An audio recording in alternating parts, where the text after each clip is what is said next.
Hello, welcome back to another episode of Design Elements and Principles. All right, today we're shifting gears.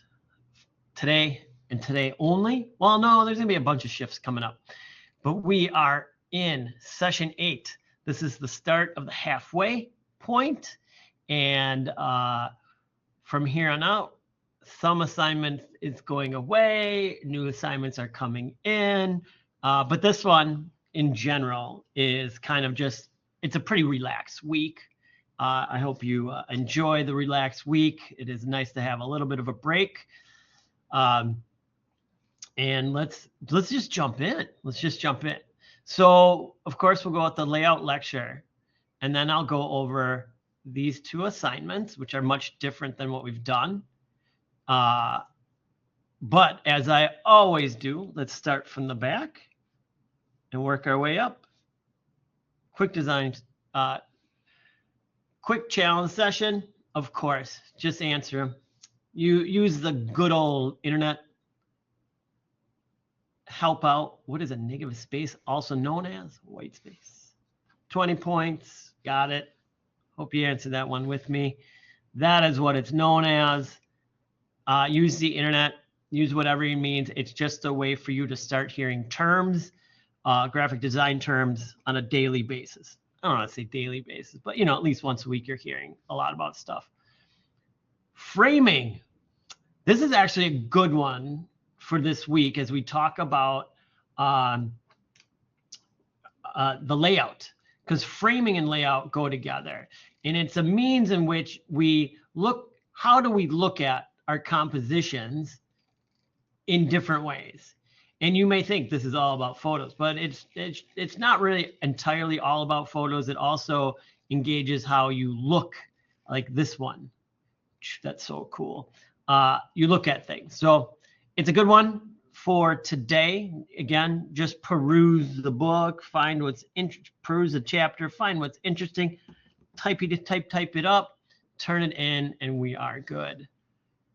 I believe this is your final design practice. You have, once this one is done, you know the basics of how to set up a document. Well, you'll know that actually more today, but you understand how I can place images, how I move images, how I move type, all that kind of stuff. The rest is easy. It's just getting to know the program, getting to know the two different programs over and over, because you should be, moving back and forth between both. We all have a tendency of the program that we love more than the other one.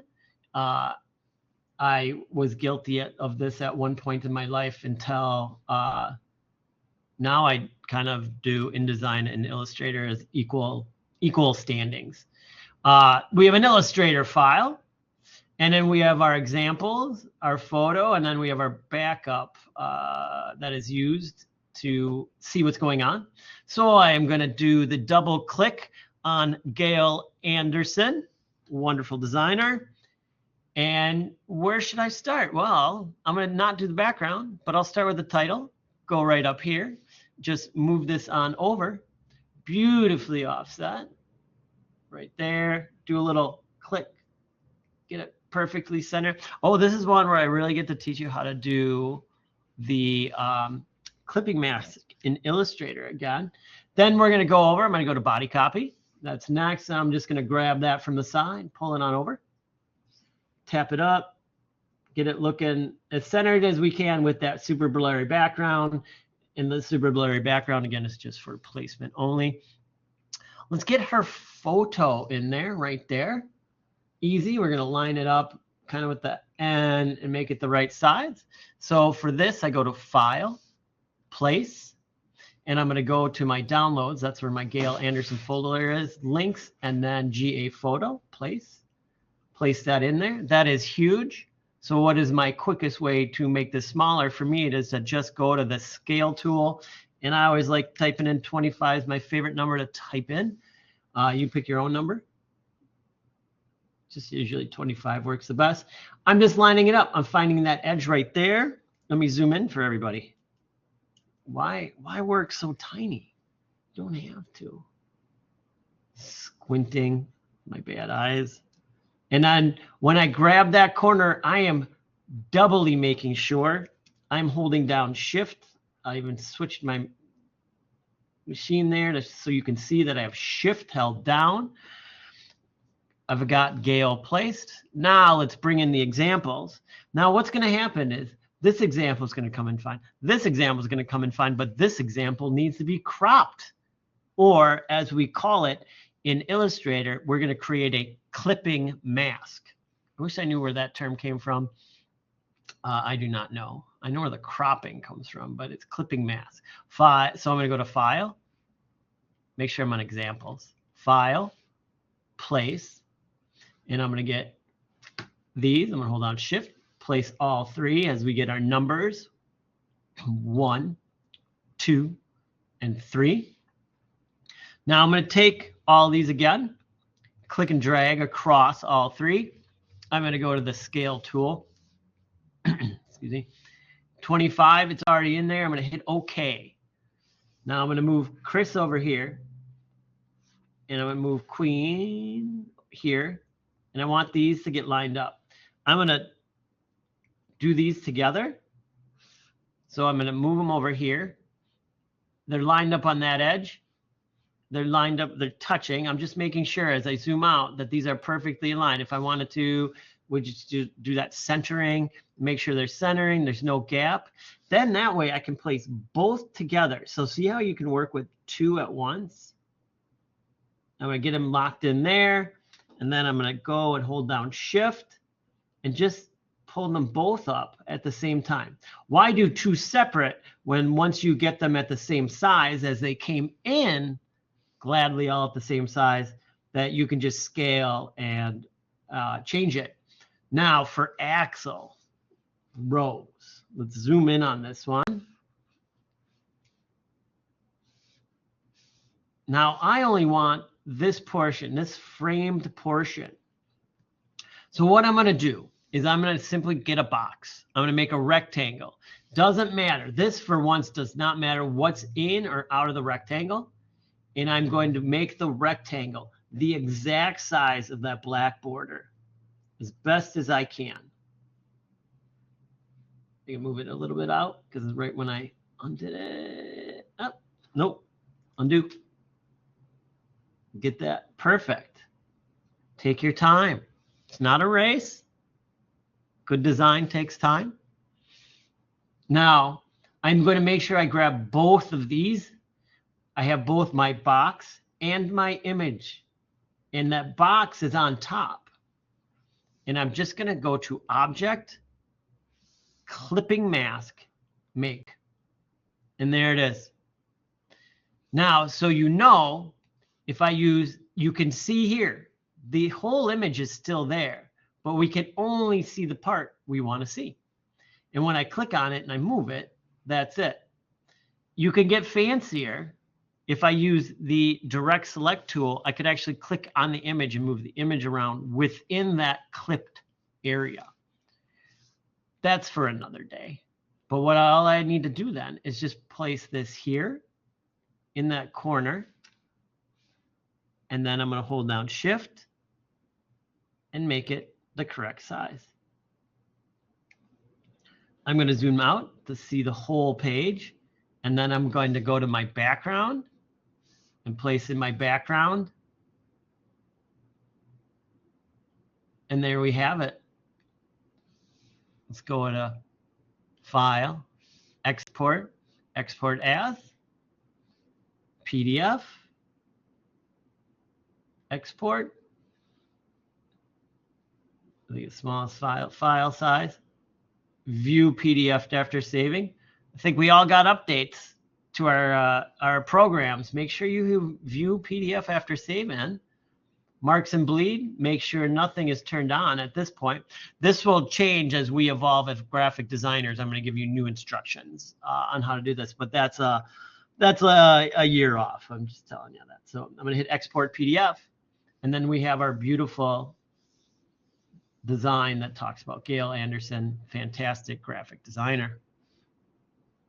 All right.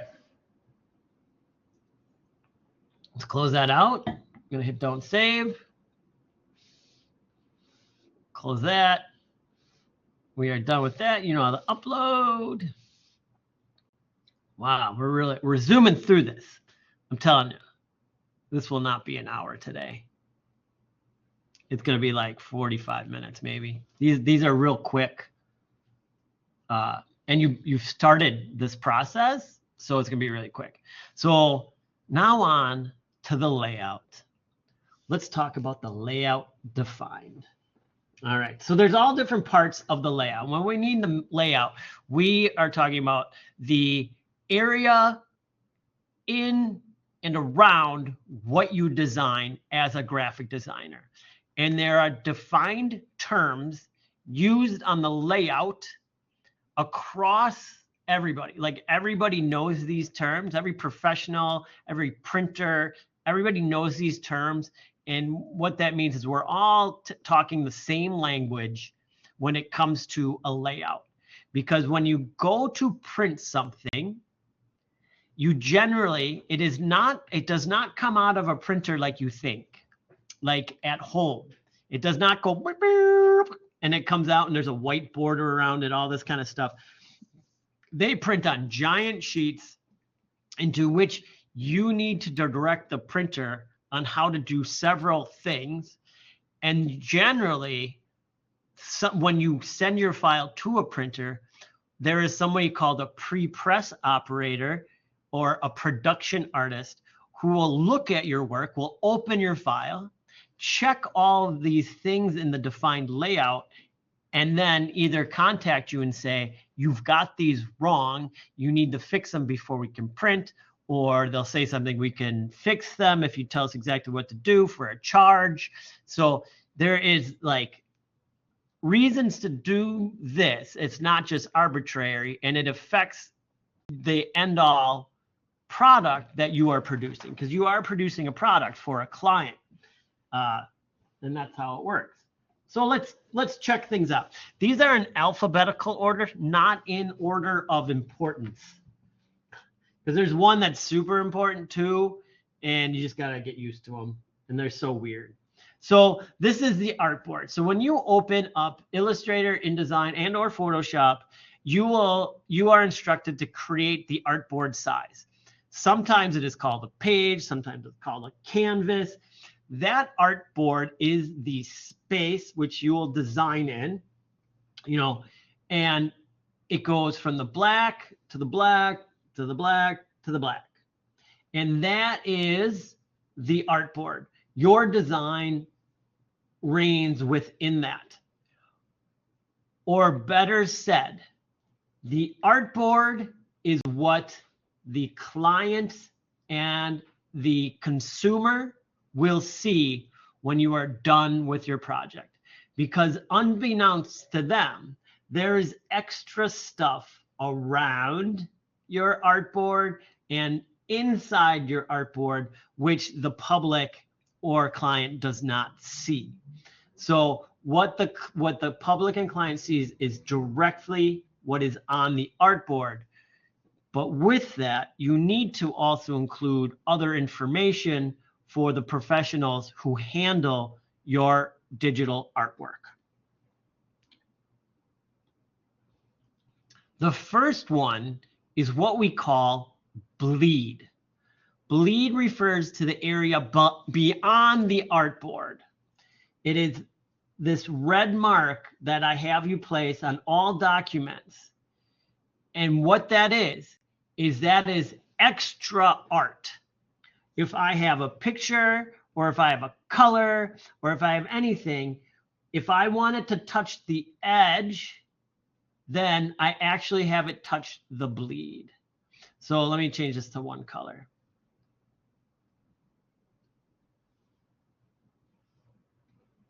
Cancel.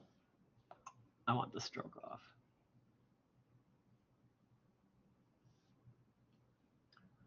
All right.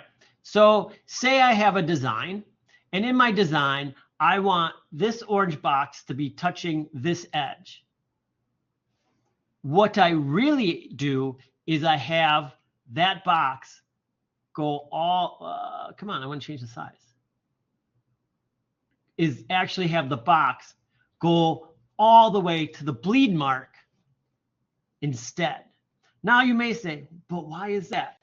So when they print this, they print it on an oversized sheet.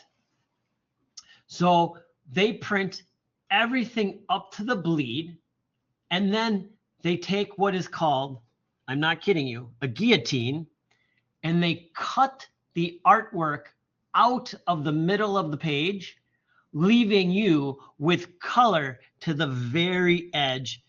If so, your design, that is a desired part of your design. So you need to start to work with bleed. That is that always when you worked with those design files I gave you, that's why the background is so big. That's the bleed. And that is ensuring, because when they use the guillotine shifts. And it may not, see that little shifting I'm doing? The guillotine may, when it cuts through 1,000 pages, there's a little bit of shift. And so like maybe they slightly go off. And what you don't want is if you wanted full color to the edge, you don't want, if you did this, there's a chance that half of them will have white showing beyond the orange, which doesn't look good. So your guarantee is to put the color all the way to the bleed. And then that way, you know, no matter what happens, if there's a shift in the guillotine process of printing, it's not printing, it's post-printing, I guess that would be, you will have all the color where you want it. It's great. And we even do that with photos. If we have a picture of somebody, we make sure that picture goes all the way to bleed mark. So even with the photo, when we cut it, we know that there is room for that. Very important one, bleed. That's what we mean by bleed. The image bleeds past the artboard. And we now will start adding that to every design we create. Crop marks. So you heard me, the crop marks tell the post-production printer where to cut your image. So the crop marks are the indication that they can set up with their fancy machines that says, here are the crop marks. And what you see here maybe looks different than what you're used to. These are called Japanese crop marks. It's my preferred crop mark. They're just, I like the way they look, and they're easier for me to use when I do post-production work. When I cut things out, when I print here at MATC and I need to cut something out, I use Japanese crop marks. It's a presetting. It's a setting in Illustrator and InDesign. It's whatever. But these indicate, so when the printer gets it, they know exact center, and then they know they set up their guillotine to cut at these crop mark presets. You set them, and you'll be doing crop marks from here on out on every design that you do for me. And that will show whoever does it, oh, it needs to be printed. It needs to be printed on a larger sheet, and we will be cutting them out post-printing. And those are crop marks. They show where to crop off the picture. Sorry, your graphic design piece. I shouldn't call it a picture. It's a little too the layman terms. Grids. Do I even talk about grids? We just learned about grids in the book. A grid, this is the personal design choice that you can use on a design. Nobody sees the grid but you. You use either, there's a grid setup in most programs. You can set it up, and it's invisible lines. You set the color, you can set everything, and it's always there in the background. And I know people who go grid crazy. I'm a guide user, not a grid user, but I do know grid users. And like every design, they have like a setup. They figure out this like equation and they set their grid and they use that, and it makes them happy. But the grids are something that nobody else sees but you, and it is used as the designer, as a reference system to help create your designs. You read about it in our book. I think it was Thursday.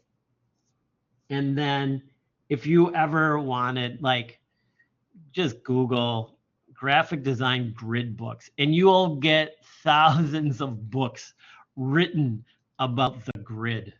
People go crazy for it. I've tried it.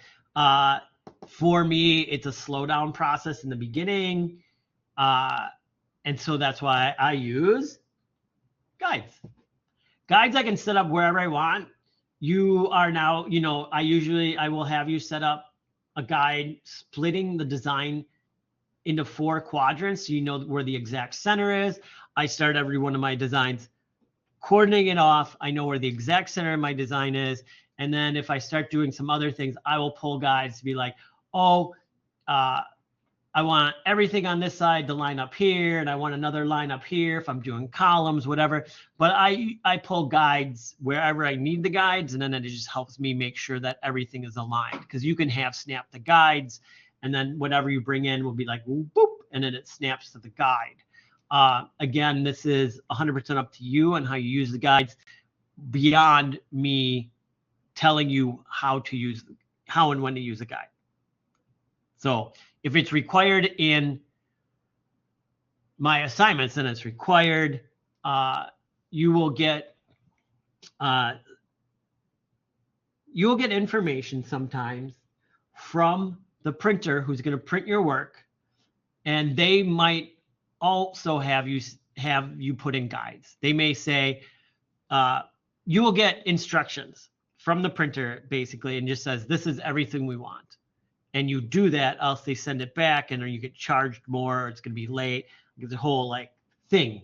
So for my project, you set up guides. Other people may say please set up the guides as for this, so we have indications about this, that, and the other. So that's the guides. And when I say pull them, it's because I click and drag them from the top and the side from the ruler, and it's just my go-to term, pulling guides. You pull a guide.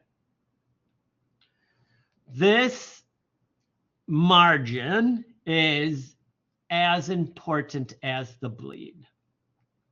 The margin sets the most important space of your design piece.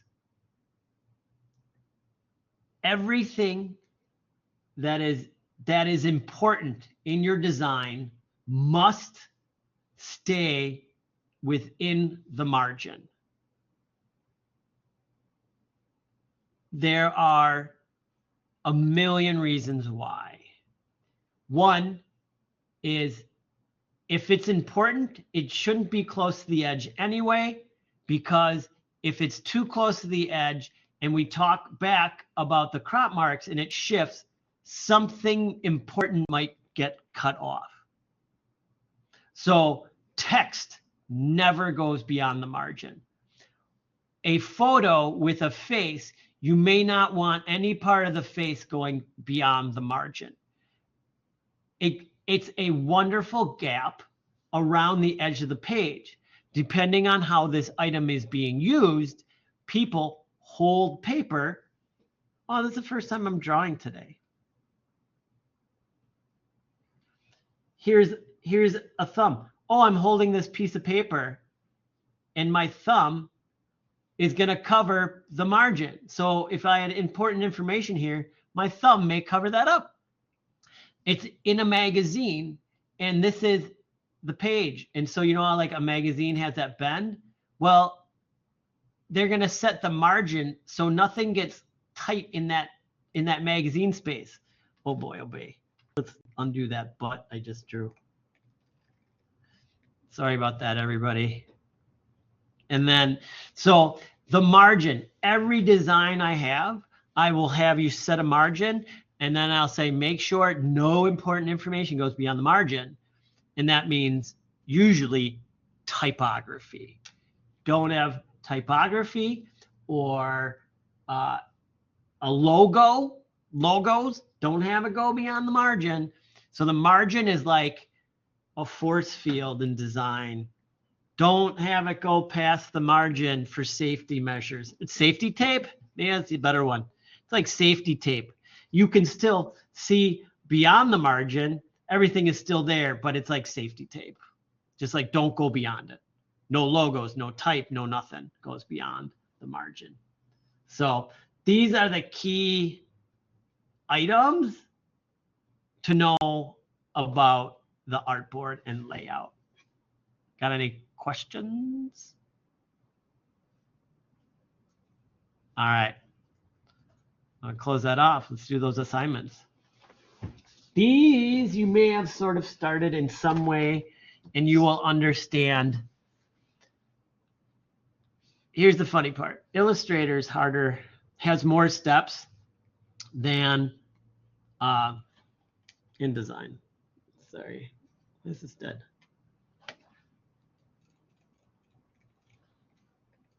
There we go.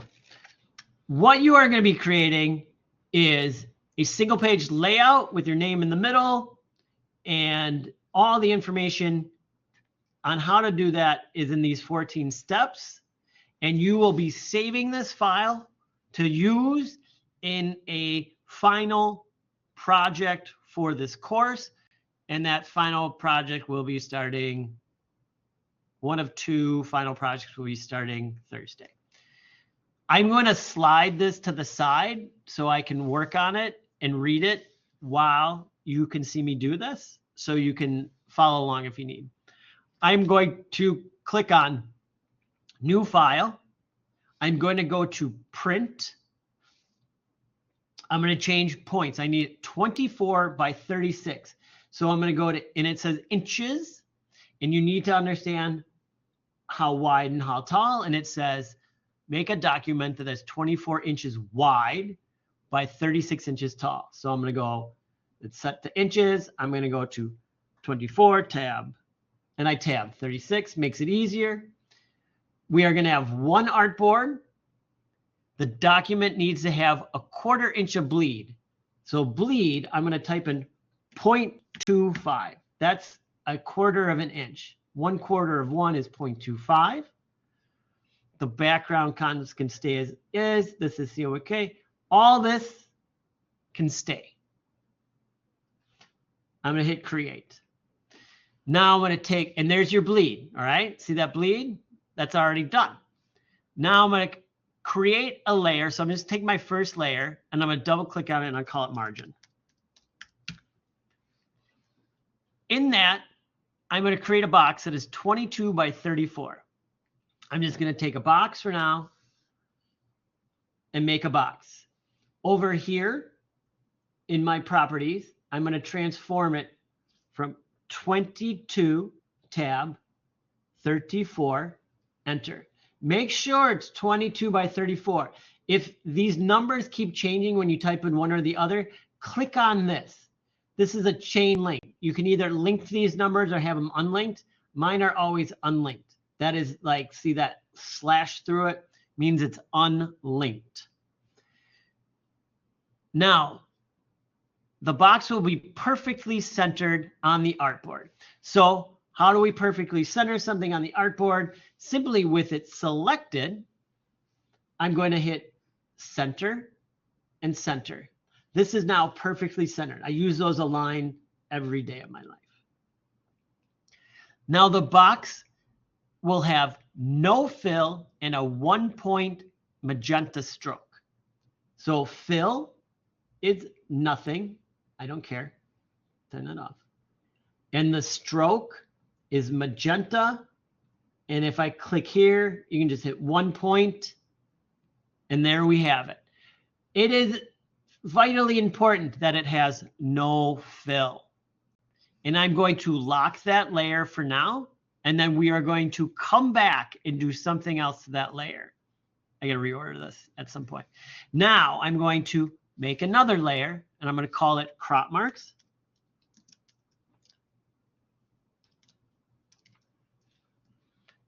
On the crop marks, I'm going to draw a box that is 24 by 36. That is the size of the document. And if you kind of go to the corner, it'll start to magentize and link in, and then you can just pull it down to the bottom. And if you let go and you do it like accurately, it is perfectly 24 by 36. Now this box should have no fill and no stroke. So no fill And then for the stroke, you can do the same thing. This white box with a red line. Now, here's the fancy part. I'm here in the properties menu under appearance. I'm going to click on FX, and 3 down is crop marks. And it's going to place the crop marks in. I'm going to zoom in because it's really hard to see them. They're tiny. And there they are. I have my crop marks placed. Zoom back out. And then I'm gonna lock. Well, we can keep this open. It doesn't matter where you put it. So next, I'm going to turn on the grid. So I'm going to go to View, and they moved it. Show Grid. Now things get busy, but it's good to know where the grid is if you want to turn it on. Next, I'm going to turn on the ruler. Now this I turn on and off all the time. Show rulers on the Mac is Command R. I generally just do it with the key command instead of going up to View, Rulers, Show Rulers. I just hit Command R. Now my rulers are showing.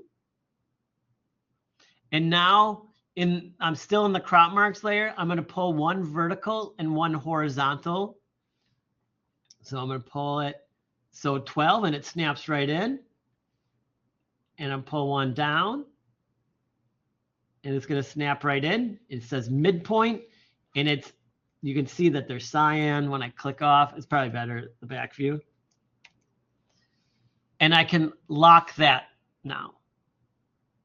Now I'm just going to create a bunch of new layers. I'm going to create a layer called Logo. You can lock these as you go. I'm going to create a layer called Images. Lock it as you go. I'm going to create a layer called Paragraph.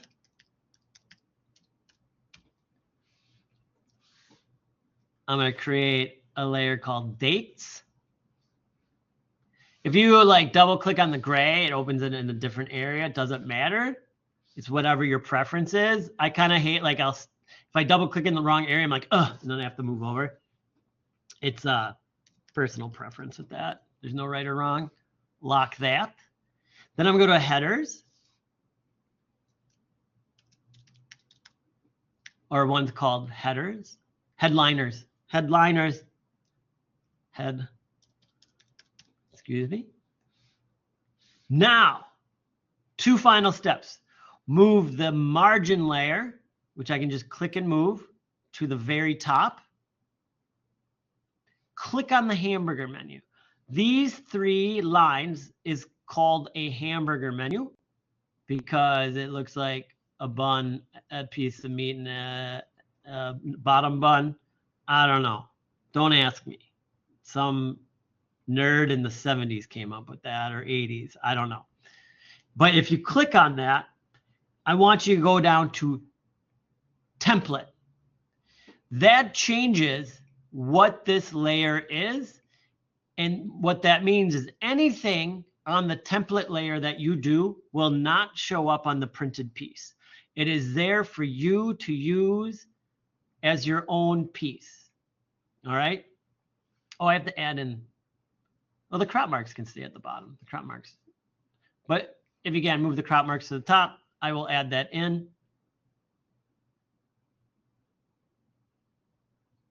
Finally, I want you to create a layer called Name.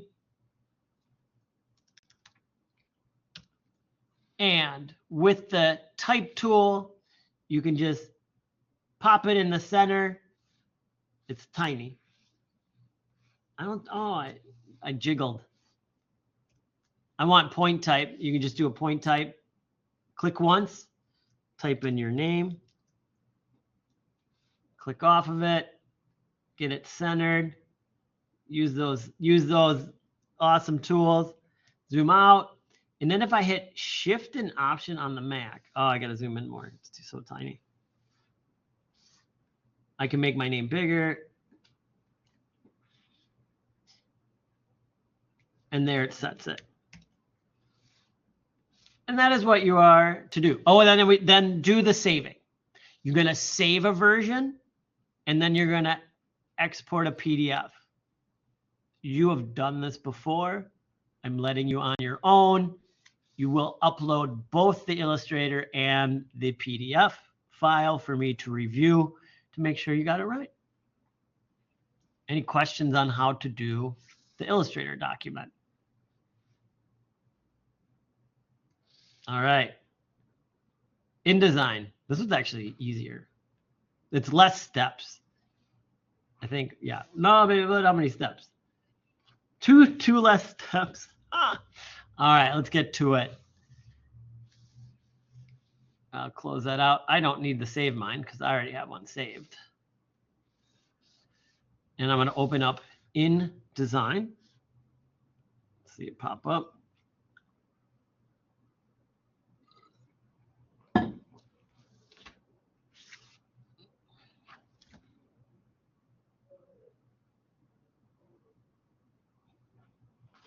All right, let's do it.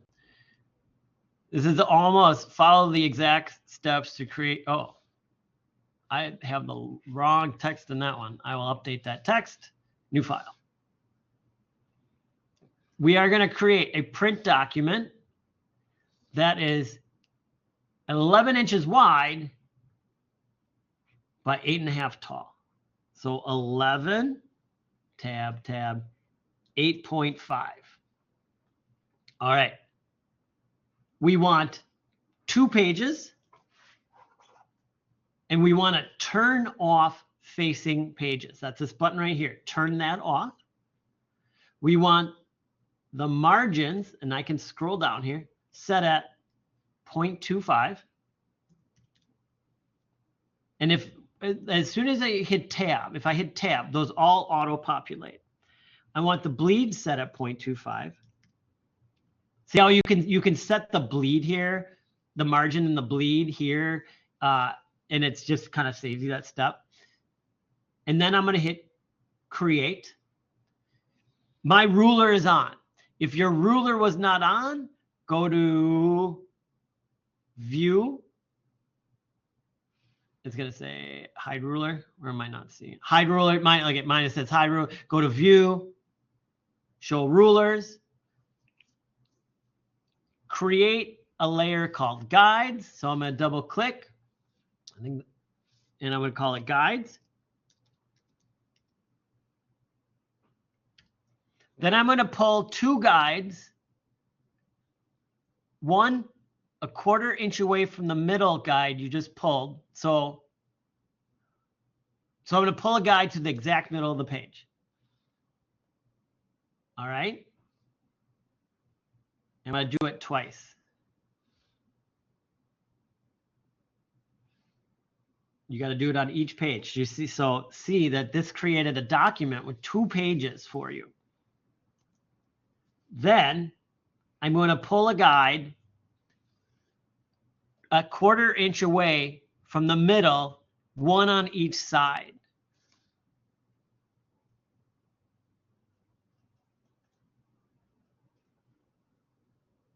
So I'm going to go a 1/4 inch and a 1/4 inch. I'm looking at that ruler. 1/4 inch.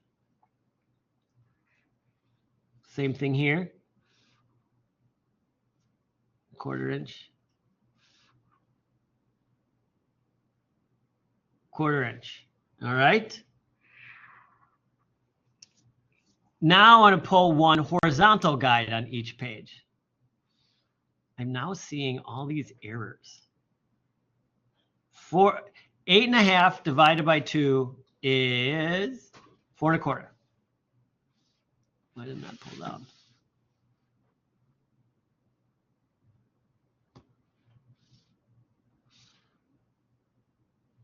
All right.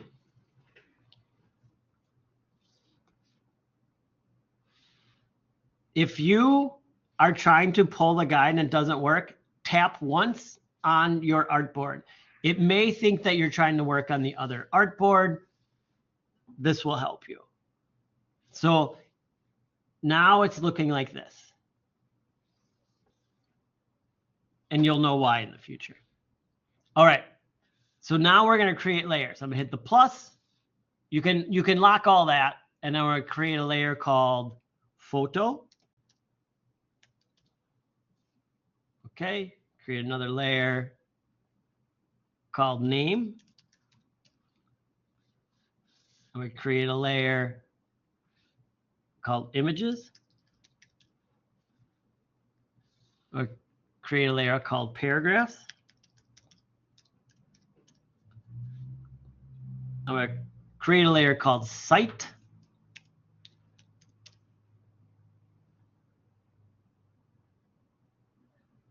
I'm going to create a layer called pages now.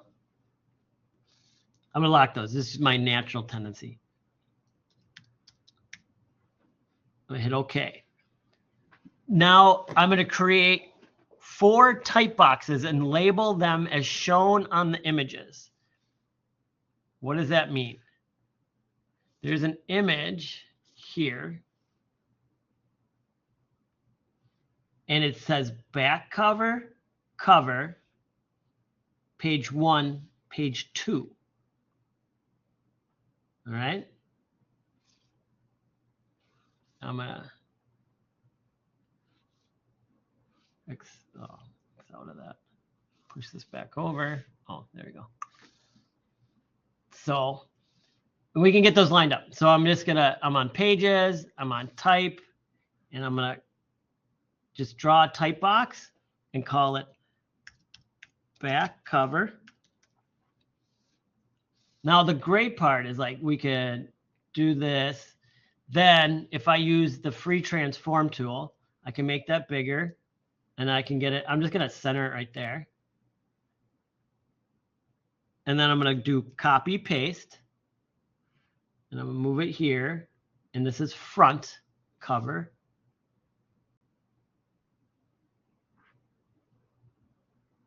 Oh, I have back cover. I just have it called cover.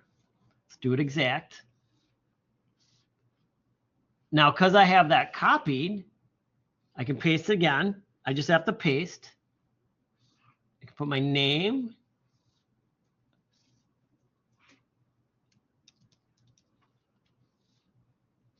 And then if I go to the other page, I can paste.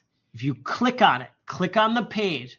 So the goofy one is you sort of have to activate the page, but if you just tap on it and paste, you'll get this. And then this is page 1.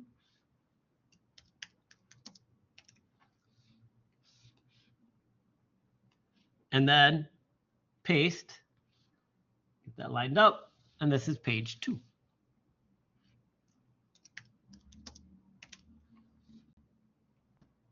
And there you go. I believe that's it.